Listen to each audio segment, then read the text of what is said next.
Our guest today is Kate Pletcher. She's the founder and CEO of Treehouse Partners. It's a boutique executive search firm. And she's pretty well known in the Los Angeles community, especially among startups where CEOs know to tap into her to find the right people to strengthen and grow their businesses. She built a successful staffing firm before founding Treehouse Partners. And I think it's kind of interesting too. She was the director of global brand licensing for Skechers years ago. She has an undergraduate degree in journalism and then went on to graduate school to get her MBA from UCLA Anderson. Very impressive. So the surprise clients' greatest concerns at the moment as they're looking for talent. What are people looking for? Yeah. Well, I started my business kind of towards the tail end of the recession in 2010. And back then, it was kind of a similar vibe to now in that the issues they're having are, hey, we put a job out there, we spread word to our network that we have this role coming up, and anyone who's got a pulse is applying. And it's just overwhelming. We have a really hard time shuffling through all of that, particularly if someone comes in as a referral. How do we deal with that? How do we assess them? How do we potentially give them bad news and, manage the relationship that referred them in? Yes, because the company is paying you, not the That's right. The individuals. company's paying us. Yes. So they love to kind of put that in the hands of someone else. The other thing that happens, I think, particularly when there's uncertainty in the economy, is the great candidates, the A+ candidates, are less likely to take a call, right? Because they sense uncertainty and they just don't want to make a move. They don't want to take a risk, right? So a lot of our clients are saying, even if they have in-house recruiters or things like that, they really need our help to get to those passive candidates who normally wouldn't take a phone call. So So those do you, are some of the are you things. having companies offer them like a 1 year signing bonus, or what is the incentive to How are get they those A attracting players? them? Yeah, what is the Um, A player secret sauce now? okay, it's truly the opportunity and the people. Okay. It's not ever really about the bonus or the cash necessarily. It's really, hey, are these people that I could really see myself in the trenches with?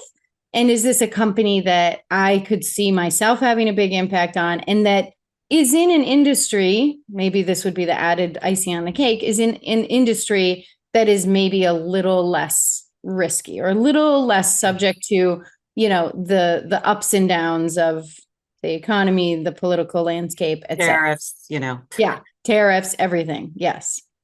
So, okay, so you started your company just a couple of years after I started my company. So Yeah. we're recession. We gave Yes. birth in The recessions, recession right? babies. Yeah. So are companies looking for something today that they weren't looking for a year or two ago? And I don't now we know the executives, they want those things. What are the companies looking for right now in this challenging, Oh, uncertain climate?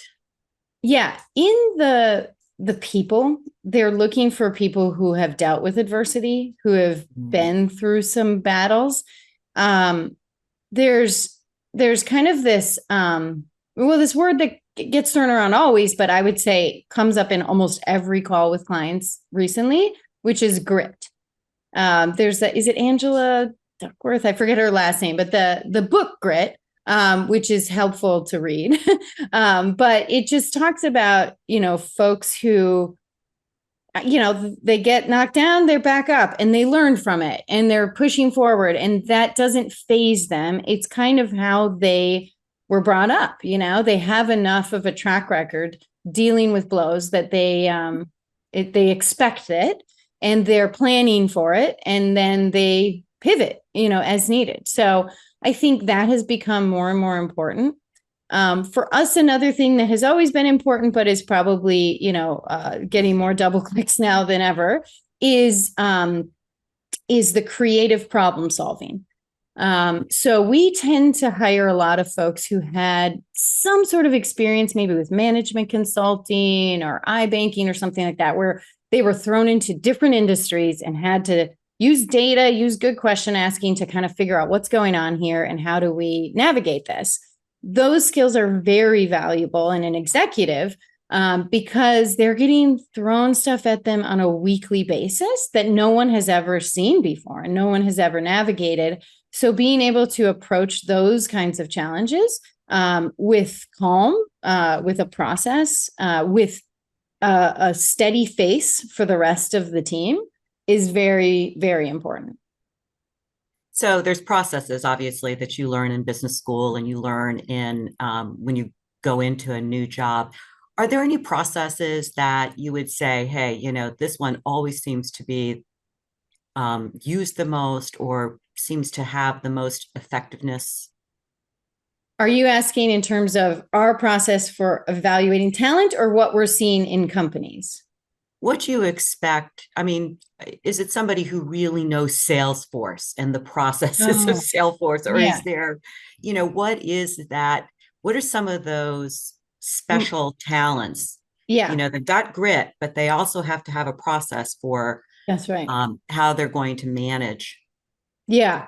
I would say, well, along with grit, that kind of calm, is really important just in terms of the soft skills. When we get into how they actually assess a problem, I personally, and what we've seen be very successful in placed candidates for us is someone who's collaborative, someone who goes, and this goes into the process, asks questions of all the stakeholders who are involved, also has the wherewithal to know that you have to take some of those answers with a grain of salt, right? People have different motives, they have different drivers, but understanding the perspectives of a diverse group of employees or external internal stakeholders, whatever they might be, is a foundation to then add the next layer, which is usually actual data, so you've got your anecdotes there, but then adding actual data and an ability to to kind of slice and dice that and figure out what's going on. And then you come up with your hypothesis and test it a bit. All of that sounds like that takes a long time. Keep in mind, yeah, we're working like you with entrepreneurs who can do that quickly, and they have to because they're constantly pivoting and assessing and whatever. So being able to do all of those things fairly quickly, fairly thoroughly, I think is really the way you get to a good answer. It's not always the right answer, but it's an informed answer and it's something you can act upon. Probably equally as important is to then be okay saying, okay, we were wrong. We got to do all that again. Try.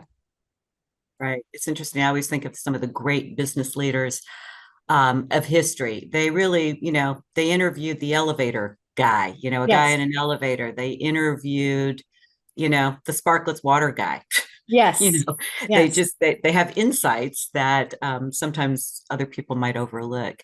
That's right. Given technology evolution and we started at a different time, we probably you and I both have owned Blackberries, right? And Oh, most yeah. people haven't, right? So is executive talent today expected to know AI and know all the programs? Um, Not necessarily. I think they need to know enough to be dangerous. They don't necessarily need to be super deep on every single tool. They need to know enough to be dangerous. They need to be people who are proactively seeking ways to use AI every day in different ways, personally, professionally. So they need to not be afraid of those tools, but they don't necessarily need to know how to build like a custom GPT or something like that, right? Yeah, right. So I think what's going to separate, what's going to keep us, maybe ahead of the robots a little bit, is our ability to ask great questions. And that skill actually, if you've been an executive for a while, hopefully you have that. So just being able to translate that into the tools we have and know, to keep your radar up about, okay, this has this, bias or, lack of information on this area, and then ask, more clarifying questions, and then use it as a tool amongst many tools that you're using. I think that's super important. I don't necessarily think any of the executives we hire need to be like gurus, though. Well, I mean, to your point, it's all about prompting. It's either prompting, but that's just questions, right? It is, right. And then drilling down and getting more answers to your questions. That's So, but I would say that I sometimes hear people fearful, and I'm just like, I don't know how you can actually exist in today's business world without using AI. So You're using it. I still hear that, right? I do too. And I think, if you look historically, that's been the case with every, technology. I remember even my grandma, who worked at the railroad, saying she remembers they shifted, from being a railroad company to a transportation company. And Right. that was their language, and it was the same kind of innovation that was happening. And if we're going to survive, we need to think more broadly. We need to, incorporate, and certainly not be afraid of the things that are actively changing the way business is done and life is done. So, what's the most important thing an executive should do to position themselves for the next big job? Yeah. So your personal brand is important. My team spends hours and hours and hours a day, every single day, on LinkedIn, doing Google searches, looking at people's social media to assess, is this someone who we would even want to reach out to about a prospective job? And people don't necessarily think about that. We see typos, we see inconsistencies, we see sloppiness. We see people who didn't take the time or really care about what they look like there, which to me, I'm a big believer in, how you do something is how you do everything. And so, these are all indicators. So there could be a really great, executive out there that we just brush past because they didn't check that box. So you want them. So, like, what are those steps for an executive that's listening to this? They're like, oh, better check, make sure my LinkedIn, make sure, like, what are some of the biggest things that you spot that are problems that somebody could just say, oh, I'm so stupid, I got to go fix that? Yeah, great. Depends on the function they're in. Okay. So we're going to have a higher bar for someone who's applying for marketing roles, for example, than we will for a CFO necessarily. The CFO doesn't necessarily have to have a very active LinkedIn engagement. And, I was on these podcasts and but the CFO better not have a typo. The marketing person better have a lot of engagement, better have, just even the photo, the background, the description up top better be great. Right. And so those are some of the table stakes. And I think if we take it further, depending again on the role, we want to see that they are intellectually curious, that they are reading things, commenting on things, following, people and pages that are interesting and relevant, so that we know they're not just stagnant in their job, sitting there, waiting for us to call or waiting for whatever retirement. So I think it's important to, to have someone else take a look at your LinkedIn, someone who you respect, and see what that looks like. And I also think it's really important to Google yourself, chat GPT yourself, which I actually have done. And it showed up with some other people with my name. It was very strange. Anyway, but see what a quick search on you pulls up, because your online reputation is something that also needs to be managed, and more so, watching for the negative. It's great. It's icing on the cake if a Google search comes up with thought leadership that you haven't even captured in your LinkedIn. We just say, oh, this person's, a pro in this space. They're really renowned. But we for sure don't want to see on the second page, oh, you're actively involved in a lawsuit with your last employer or something like that, right? So make sure you're doing that. And then I think, would you encourage somebody who's been in lawsuits, some challenging lawsuits, because that's always going to be the first thing, to hire a digital, expert brand who, reputation person? yeah, Absolutely. Absolutely. Yeah. I mean, I think if you it's see worth the investment. It's I mean, we won't even reach out to you about an opportunity only because we're trying to filter through, 1,500 other people that look like you. So in some ways, we're looking for an excuse not to headhunt you, and that just makes it easier for us. yeah, one lawsuit on page one or the top of that page, That's you right. just say no, because also you have to, Integrity. what's the client's going to say? They're going to see it. Yeah, Right. that's right. That's right. Now, I'm Yeah. going to be clear. There have been many people we've hired for our clients who have been involved in all kinds of things crazier than lawsuits. It's definitely, if we get to that point, it's not something you need to like not be honest about or upfront about. I just think you want to get that conversation. And so you need to be aware of your digital presence. Okay. So what's the craziest one? Oh my gosh. Don't have to give us a name, but come on, give us a little story. Okay. There's so many. Well, there's been numerous ones where the person has had like a gun charge, something like that, which is Yeah. like, okay. We had one where, gosh, well, we've had people have really bad social media pictures, You that are mean public, like naked or Instagram, somewhat nude? just like, oh, wow, you're going a fun path. No, more like just like super Drunk and drunk. just, Yeah, exactly. So those are more that happens usually when it's a slightly more junior search that we're yeah. working on.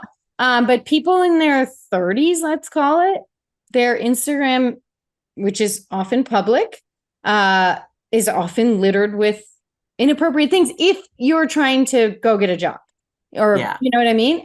Totally fun for my friends. I love seeing, what they're up to, um, but yeah, it's not appropriate if you're actively trying to make an impression. Yeah. Yeah. Is it generational to you? It So, I is, yeah, mean, mostly because we don't have those photos. We didn't have those cameras, and now we're pretty sophisticated. I mean, I have an espresso martini, right? So, it's a little different vibe. oh my God. I know. Maybe we'll do that for our next gathering. Lunch, Okay, good. Yeah. a virgin Oh, sure. martini, Of right? course. That's the best kind of martini. So, if downsizing means, so there is downsizing, right? You're seeing that. It's happening. Yeah, for sure. More than a year ago. Yeah. So, senior people are being laid off. Have you seen that providing opportunity for executives on the way up? Not as much as you would think. I mean, Okay. it is often the case that, when a company is doing a layoff, they're looking at some of their most expensive employees and trying to say, hey, look, I can get 90% of that by the person, who's this person's right hand, and it's half the cost. So that does happen. And then that person gets elevated a little bit. I think more than anything, I guess if you're asking, what are the positive repercussions of those kinds of shakeups, I find that if someone, for whatever reason, is on the chopping block, they often, whether they knew it at the time or not, needed that little kick. And I will say I got laid off once. It was the most devastating thing ever at the time. I could not believe it. I mean, I cried. I was, had all this imposter syndrome. I couldn't believe that I was doing well on paper. Every review was so great. The company just wasn't doing well. And a bunch of us got laid off, and it just didn't make sense to me. And I was, like I said, devastated. Thank God I got laid off, right? It set me on the path to what I do now. A client of mine at that company was at Skechers, And he hired me for that role, which led me to knowing that I should be a matchmaker of companies, right? At the time, that's what I was doing. I was matchmaking companies all around the world on behalf of Skechers. And I was like, I could do this with people. Like, this could be my thing. So, had that not happened, that most devastating thing, I probably still would have been working for the man. So I think when we're speaking with folks who have recently been laid off, we're looking for that. We're looking for the folks who view it as an opportunity, and don't have that air of kind of desperation and, fatalism or whatever that word is. You know that word better. It's so great to hear from a seasoned pro that there are still opportunities. Uncertainty has always been around, and so we appreciate your take. This was really helpful. Thank you. Always fun. Thank you so much, Tracy.